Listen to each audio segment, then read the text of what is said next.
នឹងសុខស្ដីបងប្អូនមានរយការចំអានកូនតរ៉េនបាទដើមស្អាតកូនកត់ធំបងប្អូនបាទ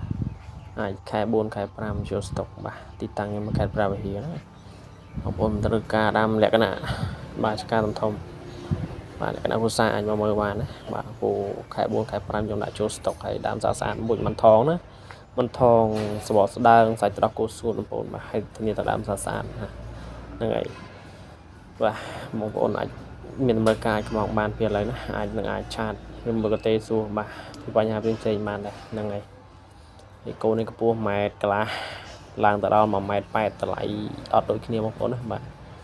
ហ្នឹងហើយបងប្អូនចង់ដឹងពីព័ត៌មានតម្លៃបងប្អូនអាចឆាតសួរឬតាក់ទងមកតាម Telegram បាទហ្នឹងហើយពូមានតាមຂະຫນាតរបស់វាណាបងប្អូនតើបាទពូមិនថងហើយនឹងមានពូផ្សេងៗបងប្អូនបាទមិនមានតែមិនថងទេបាទពូចូលខ្មៅណាពូអុកខាស៊ូនីអ៊ីមានបងប្អូនណាបងប្អូនអាចតាក់ទងទូនបានចាអរគុណច្រើន